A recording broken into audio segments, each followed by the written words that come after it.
based on the studies that we had done in growing kittens that were neutered and fed free choice, providing additional choline above the current published recommendation by the NRC helped those cats eat less food voluntarily, they gained less weight, and they had less percent fat mass than cats that received choline at the recommended allowance.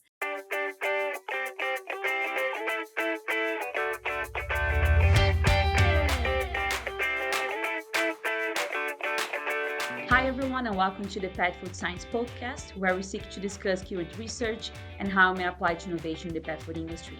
I'm your host, Julia Pezzali, and today I have the pleasure of speaking with Dr. Alexandra Rankovic about the importance of dietary provision of choline for cats. Welcome, Alex, to our podcast. Thank you so much for having me. I'm really excited to be here and excited to talk to you about cats and choline. Yeah, I'm excited to talk more about what you did in your PhD and what you learned out of it.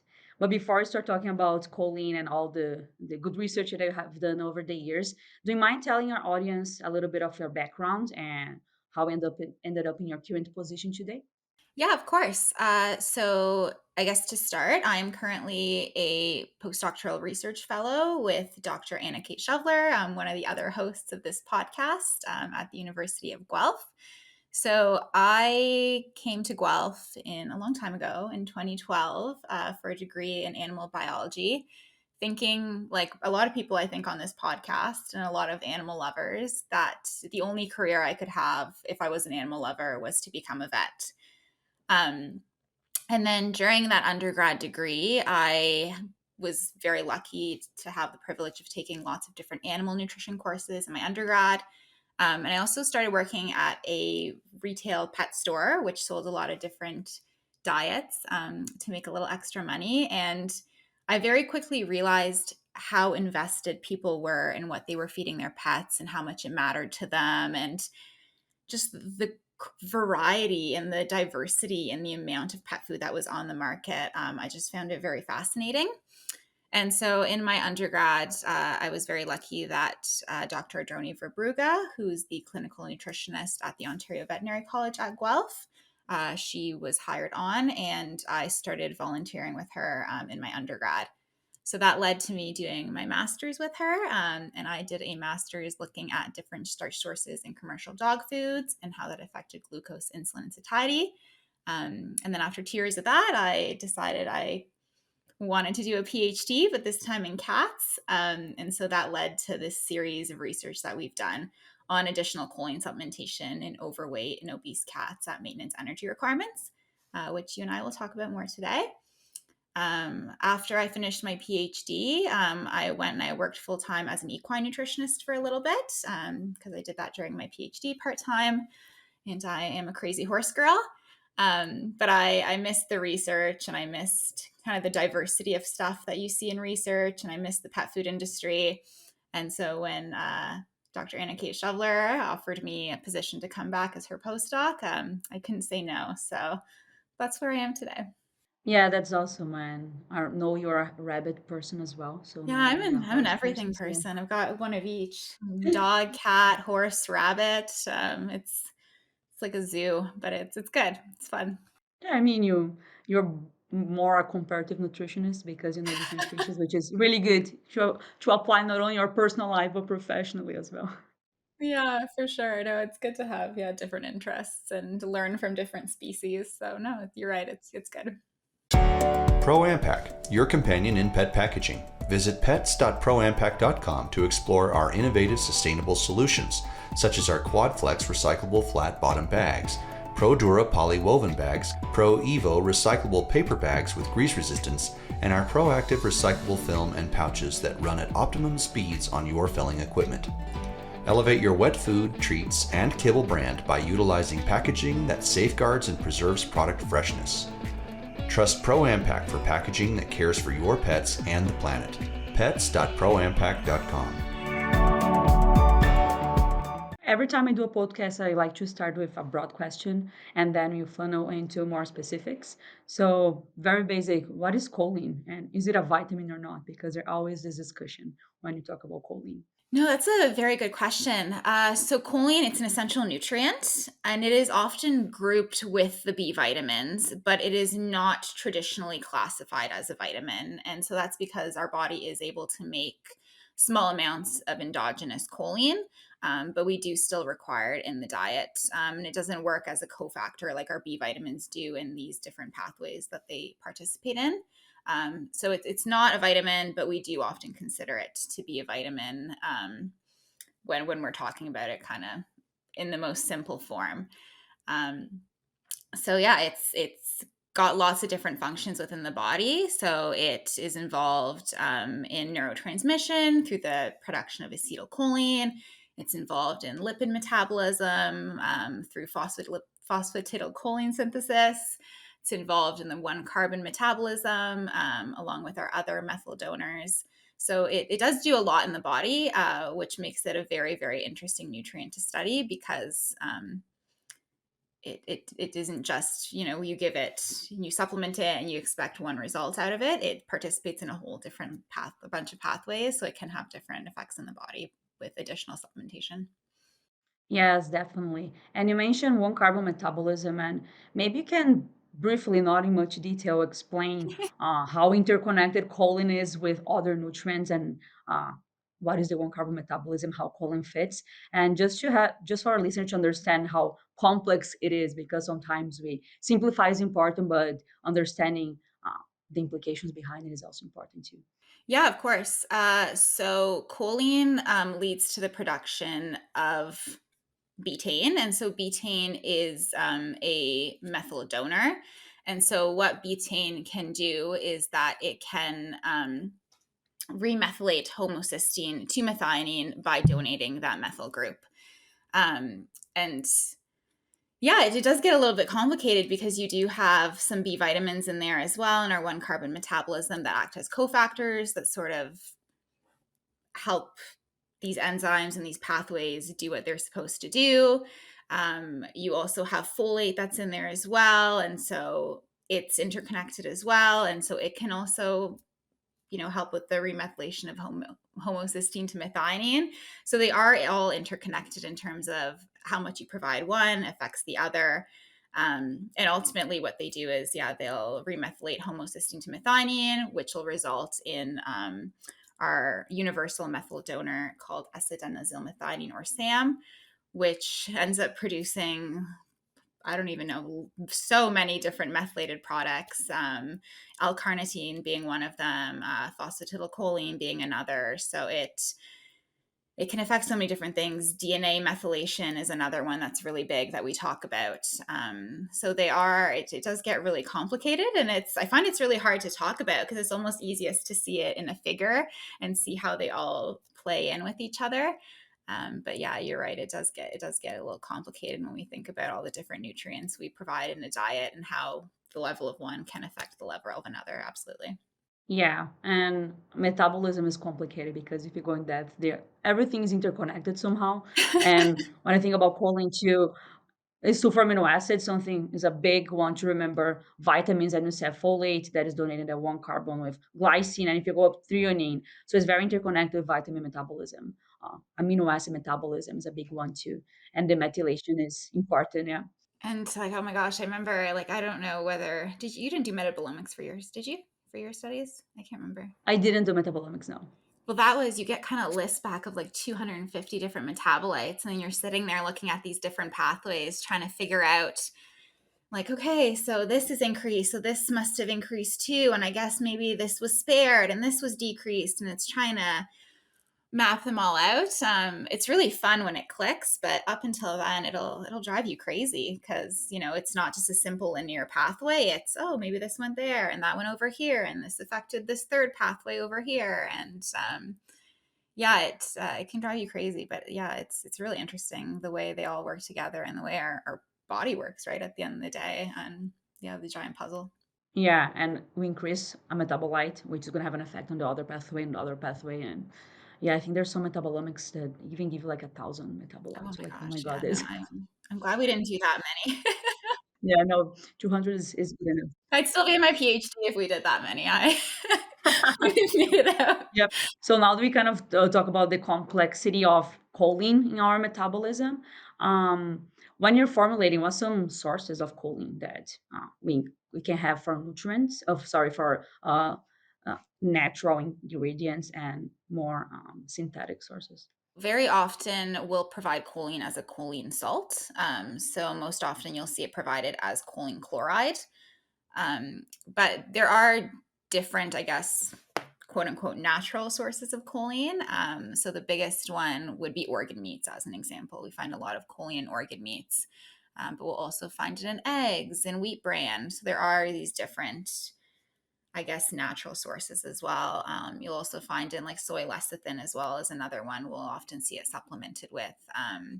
But I'd say most often on the bag and the way that we supplemented additional choline in these studies was through a choline salt, which is often choline chloride.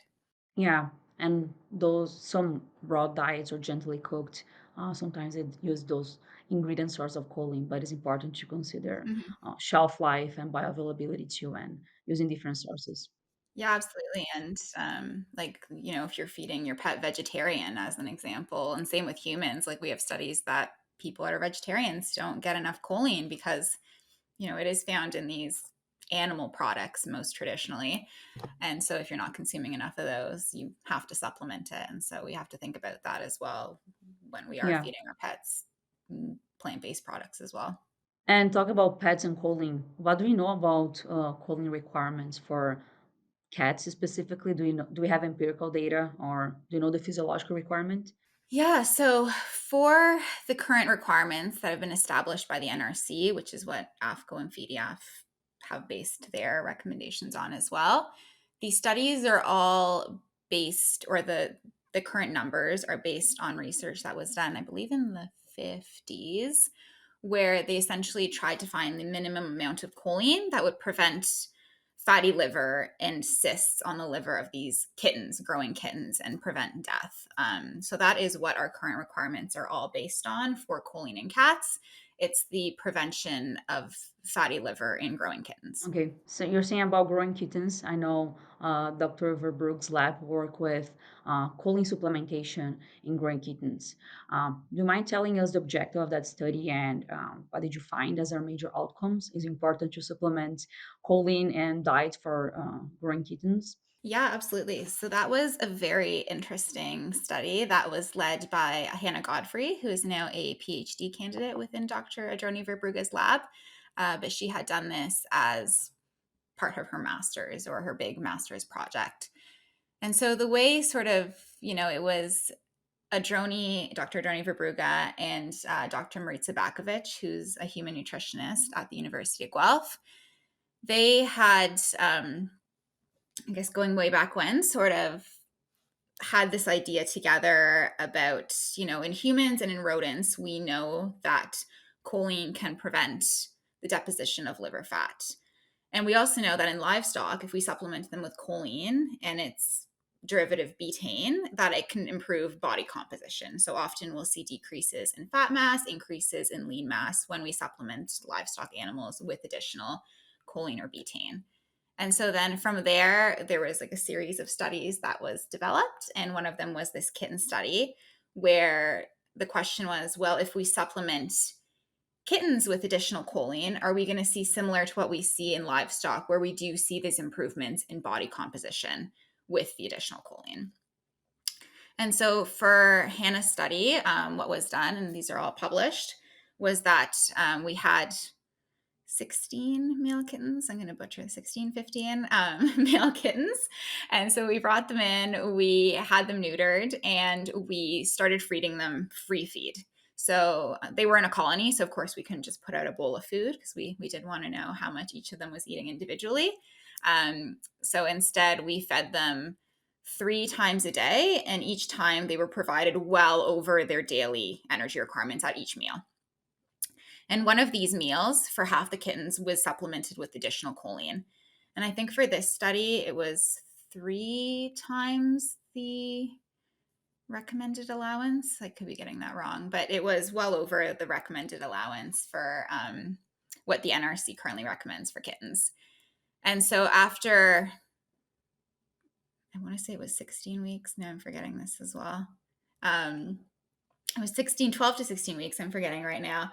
But we found that the cats that did receive the additional choline, the kittens, they ate less food. They weighed less at the end of the trial than the ones that didn't receive the choline.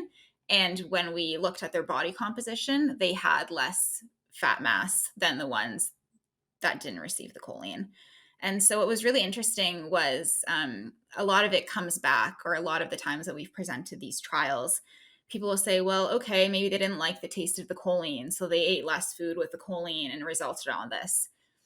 But the thing is, the 3 meals, they got 3 meals, and only one of them was supplemented with choline. But at each meal, even the ones that they didn't get the extra choline, they still ate less food, the ones that did get choline at one of their meals. And hopefully this is all making sense to people listening. Oh, it does, yeah. I feel like I'm doing like my hand motions here, but it's probably not going to translate to listening to this over audio.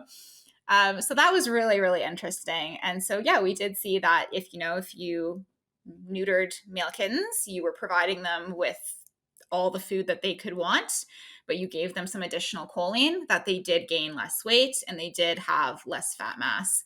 Yeah, that's very interesting. And the food intake is always like, what is the mechanism behind it? So I think that's the very interesting finding. And Mhm. I'll be interested to delve more in future studies to really try to understand how the mechanism behind it. And yeah, so must be very interesting. Yeah, Hannah did. They did look at satiety hormones as well. They were like fasted satiety hormones, though Hmm. at only one time point. So we didn't do them postprandial. And she didn't find any differences in the satiety hormones. But that being said, yeah, we didn't do them postprandial. We didn't do them at numerous different time points. So the thought is that it's maybe acetylcholine and the effect that choline has in the production of acetylcholine that may have altered some of this food intake. But yeah, we haven't delved further into that. And you mentioned they were spayed neuter when you did the study. Yeah, they were all neutered males. And that's probably important for considering choline for obesity, right?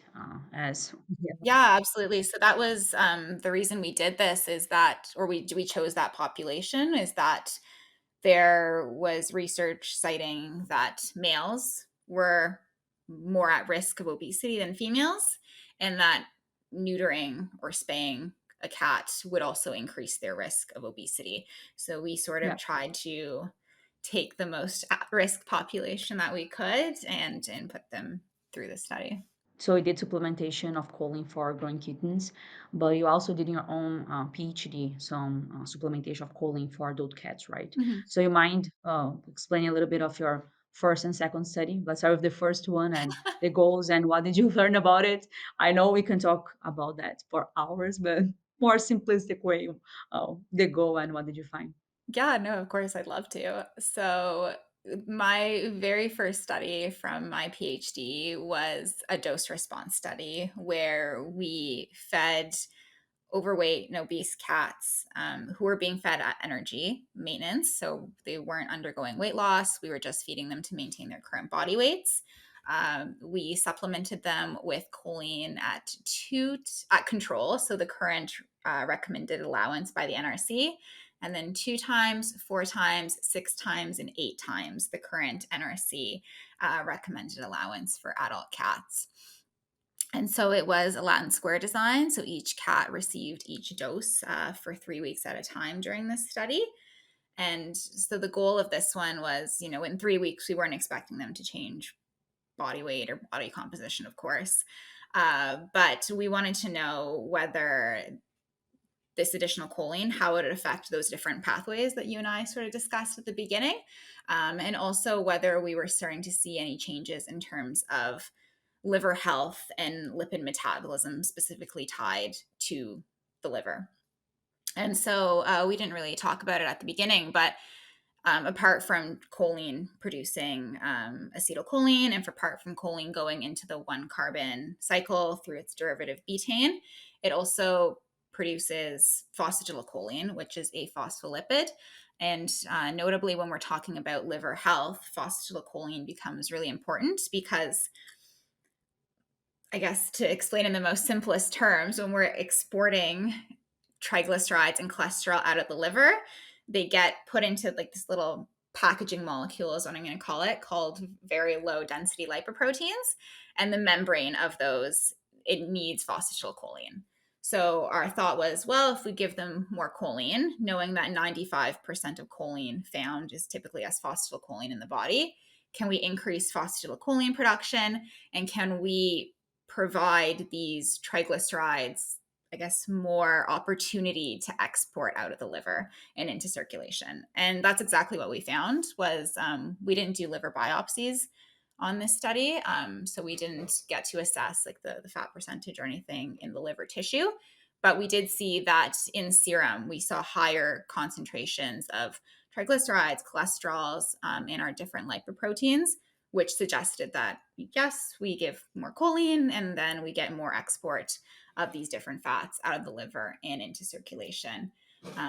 Because we know that even at maintenance, our overweight and obese cats do have more of an accumulation of fat on their liver as compared to lean cats. And they are, of course, more prone to feline hepatic lipidosis as well. So that was our thought with that, and sort of seeing, is there any value in doing future weight loss trials or Yeah. trials looking at cats with feline hepatic lipidosis. Let's start with healthy overweight and obese cats first and sort of see where that takes us. Yeah, very interesting as well. And it's good when your hypothesis, when you have hypothesis driven research and your hypothesis is correct. But you mentioned that, okay, is it the choline is helping to give more opportunities to export those uh, triglyceride or fat sources from the liver. Mhm. Is there any, you mentioned there's an increase in triglycerides in the blood. Is there any detrimental effect on that? Or so our listener can understand? I guess when we think about humans, we often think about cholesterol and we think about cardiovascular disease, I guess would be one that often, when we're just thinking about fats, we think about heart disease. So with cats, they don't develop heart disease in that same way that we do. So they're, as far as we know now, there's no perceived risk of increasing these different concentrations in the serum, to any disease like that. And I mean, they evolved as carnivores. They're used to eat high protein, high fat diet, so their metabolism's adapted. Exactly. And, when we were trying to figure out because feline hepatic lipidosis, it's like very unique to cats and mink, Yeah. like other carnivorous species as well. So when we're trying to understand why, because we don't really understand the pathophysiology behind it, a lot of the research that's done, a lot of these hypotheses do go back to those nutrients that we find in high concentrations in animal products. So a lot of research was done in L-carnitine, and now we're doing research in choline because, again, it is found in high amounts in organ meats. So is that why Yeah. they seem to be, yeah, more predisposed to this, or that they'll develop feline hepatic lipidosis? But we don't see it in our dogs.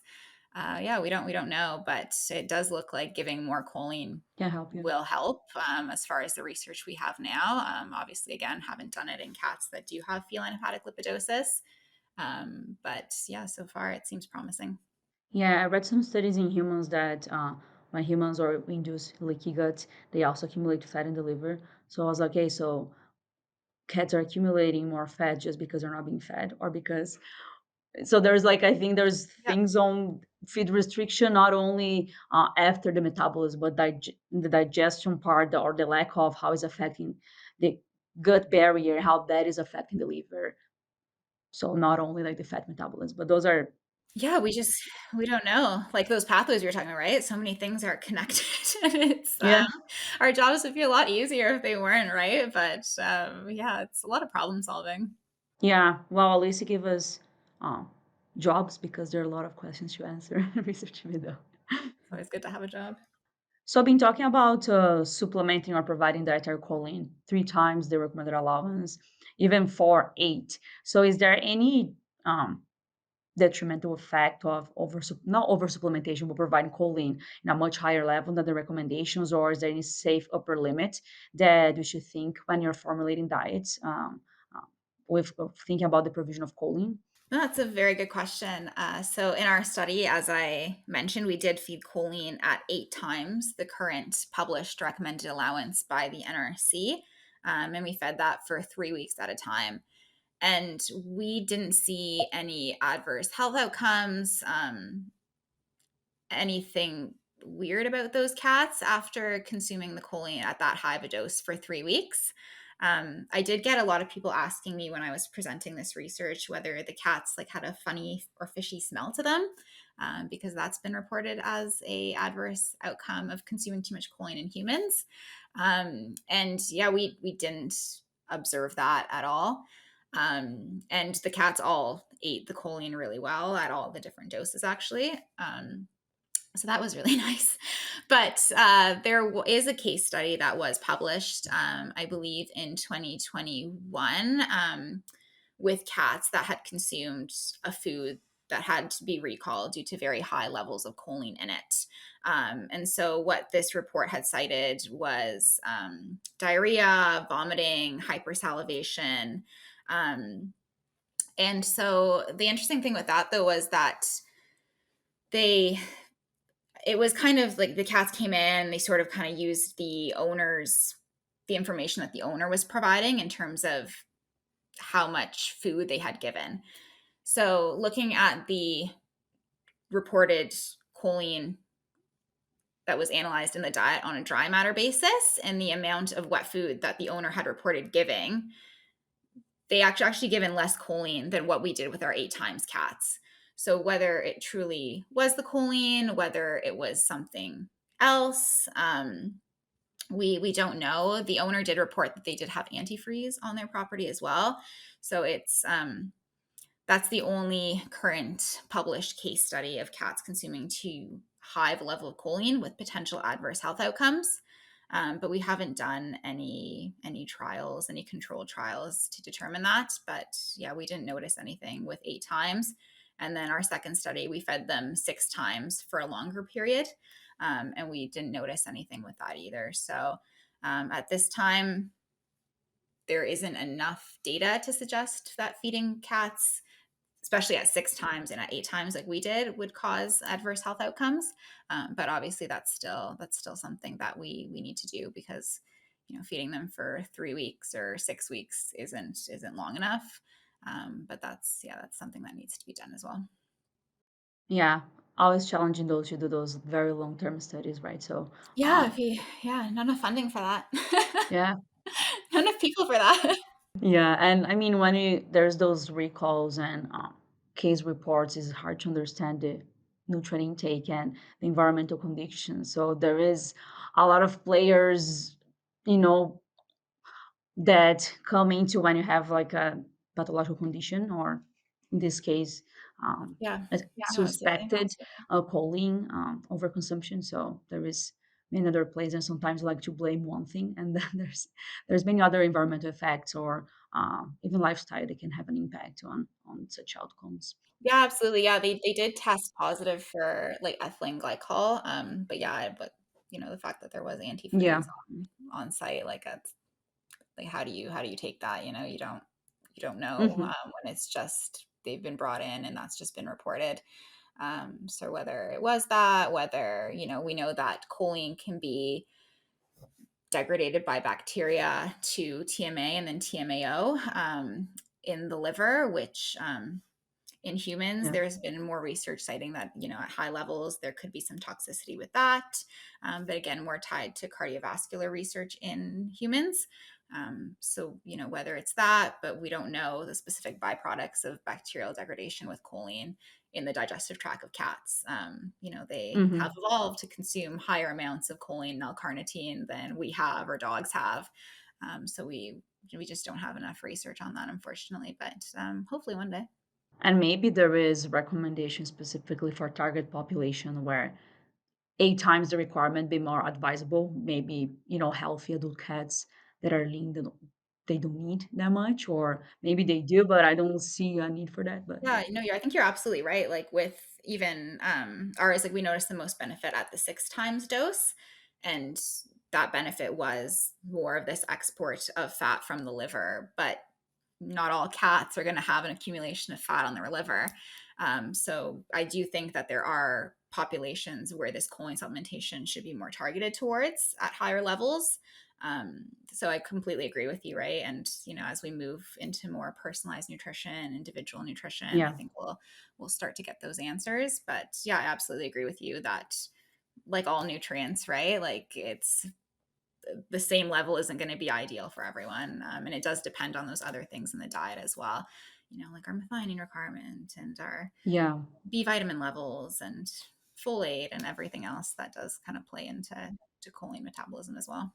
That's important point because maybe there are two diets supplying the same uh, amount of choline or formulated to have the same amount, but if they have different nutrient composition, lower higher methionine, lower higher B6, B12, folate, it's going to have different metabolic effects. So it's not only Yeah. looking at choline inclusion, but also the entire nutrient profile of the diet, which is going to take us a lot of research to understand all those players together. But it's important to remember the to see the whole picture, not only specific nutrients. It's important to understand the balance and No, I totally agree. Because I should say that we did just top dress the choline onto an existing commercial cat food. Like we didn't formulate them, so everything stays static apart from the additional choline.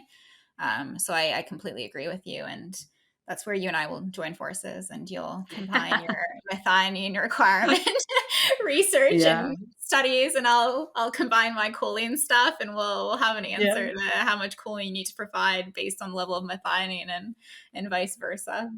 Yeah, that's important. There are speculations that some diets in the market were not limiting but close to the requirement of methionine, which you don't Mhm. even know what is the requirement of methionine, and that maybe over supplementing choline at a higher level may help with Yeah, that has sparing absolutely. effect. But again, there's a lot of unknowns. If you don't know basic knowledge on empirical requirements of amino acids and even choline, it's kind of hard Mhm. to start from the basic level and build on that. But I mean, again, a lot of layers, a lot of questions to be answered there. Yeah, like we also didn't change the levels of some of those B vitamins that do act as cofactors in those pathways that choline is involved in. So it's like, well, if you increase choline, should we be increasing those as well? And Yeah. yeah, we didn't do that. So I completely agree. There's just so many different avenues to go, and so we could be doing this until we die, you and I. But that's okay.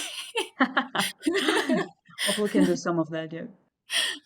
Maybe just to wrap up, Alex, do you mind kind of very briefly summarize benefits of choline, higher choline probably, supplementation or provisioning diets for growing kittens and adult cats and those Mhm. different populations, maybe obesity? Yeah, absolutely. So I'll speak to the work that we did and the results that we saw. So based on the studies that we had done in growing kittens that were neutered and fed free choice, providing additional choline above the current published recommendation by the NRC helped those cats eat less food voluntarily, they gained less weight, and they had less percent fat mass than cats that received choline at the recommended allowance.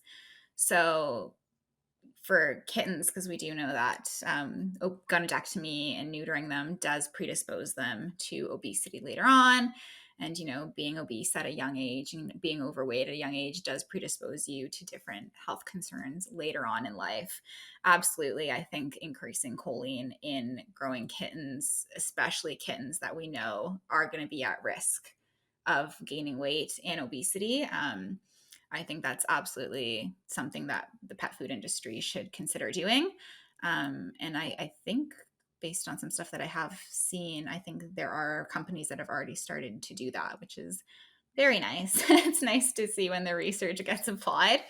Yeah. And then with the adult cats, our research was focused mainly on looking at overweight and obese cats and looking at providing choline above the current published recommended allowance to help support liver health primarily. So we didn't see any changes in body composition, but we did see some changes that would support that liver health was improved and that choline can support liver health in these at-risk populations.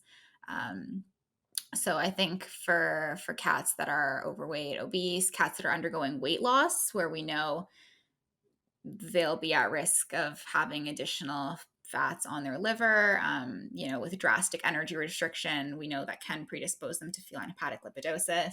Absolutely, in those cats, we should be supplementing them with additional choline. So overweight, obese that are undergoing weight loss, getting therapeutic weight loss diets, weight maintenance diets. I think supplementing additional choline is warranted given the research that we have. Yeah, no, very good.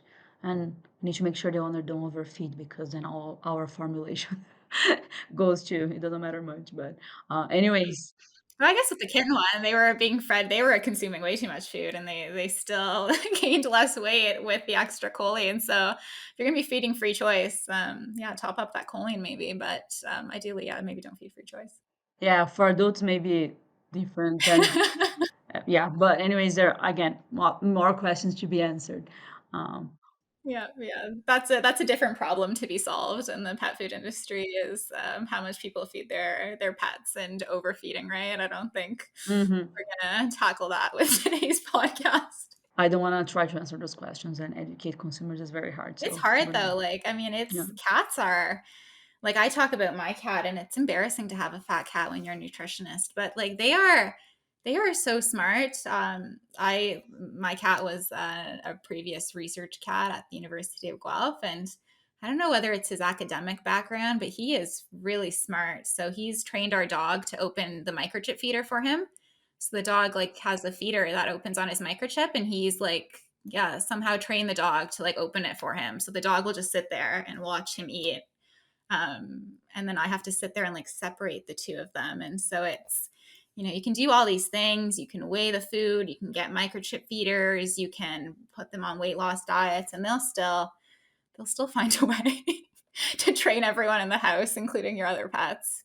So it's not as easy as it sounds for sure. Yeah, it's Yeah, it's hard. and I know there are some universities doing research with Mhm. that, different ways to um, focus on how weight loss programs to have the owners doing that better. Or Yeah, absolutely.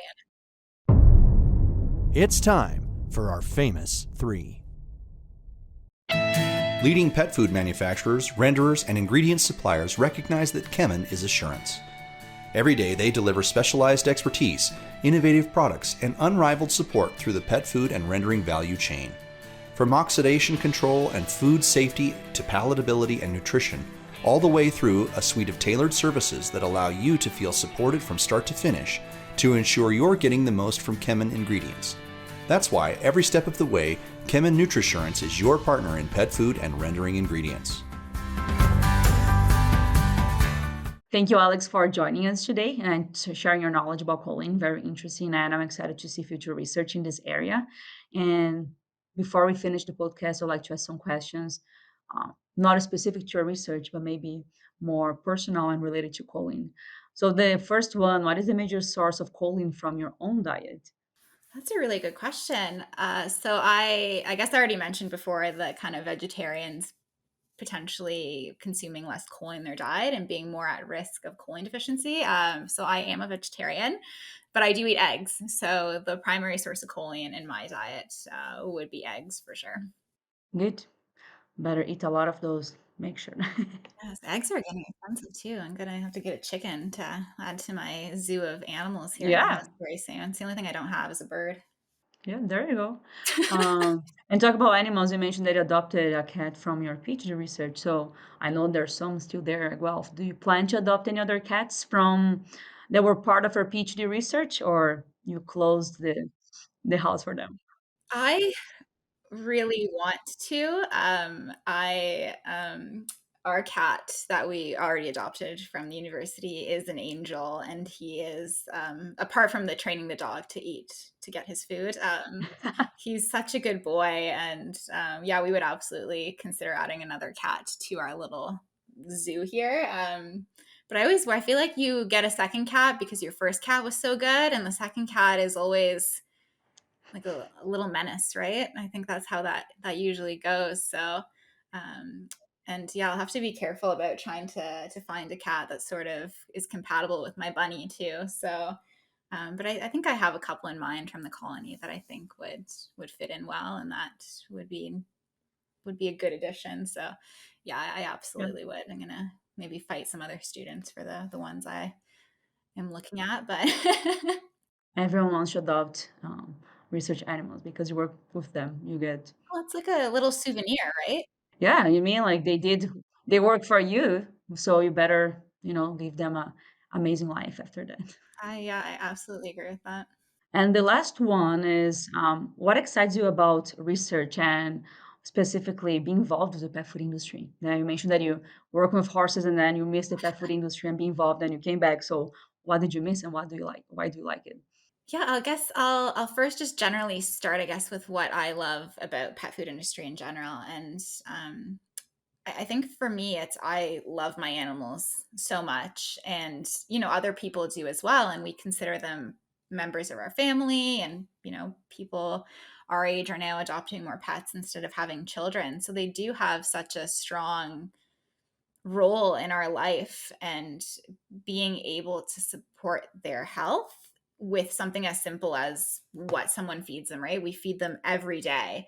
So to be able to kind of contribute to supporting the health of an animal and something for a pet owner that's as simple as what they feed them, I think is really, really impactful. And we know all the ways that nutrition can support health, and what happens if we aren't meeting those requirements. And that's something that I don't know, I feel like you're playing a big role in the health of Yeah, animals across the world. So that's something I really like about the pet food industry. And with research itself, I think it's the problem solving maybe. And you do one study and you find an answer to maybe one question, but then three different questions pop up. And so I think I really enjoy that. I like, I guess, the puzzle aspect of it all. And we talked about that a bit with our pathways earlier. And the fact that it's always changing, like there's just so much to learn. And I think that's a really big one too with research is you have to be willing to always be learning, and you have to be willing to know that you could be wrong about something, yeah. and sort of learn from others, learn from yourself, learn from your own mistakes, research that's still up and coming. So that's something I really enjoy as well. And just the diversity, right? We're so lucky we get to focus on so many different things. And for me, like I like focusing on different species as well. And it never gets boring. So it's a lot of answers to your question. I guess I just really like it for a lot of different reasons. No, that's amazing. And I agree with the questions. I always say in research, you try to solve one problem, then you create Mhm. three, four, five more, which, you try to answer. And that's the fun part. Yeah. But it's good. We've got so many, like at least at the University of Guelph, and I know where you are as well. Like there's so many amazing upcoming students and researchers, and creating these problems just gives them something to hopefully answer, and they'll create their own problems as well and have to answer those. So I think that, it's good. There's enough of us to hopefully be able to get closer and closer to figuring out what we should be feeding our pets. So Awesome. Thank you again, Alex, for joining us today. And I hope you come back to talk more about choline. There's so much to talk about it. So maybe we're going to talk about super amino acids and choline. That'll be a very exciting topic to talk about. oh yes, yeah, and then I'll have to share up all your knowledge. So Awesome. Thank you, Alex. yeah, no, thank you for having me. It was really great, and yeah, I'll talk to you soon.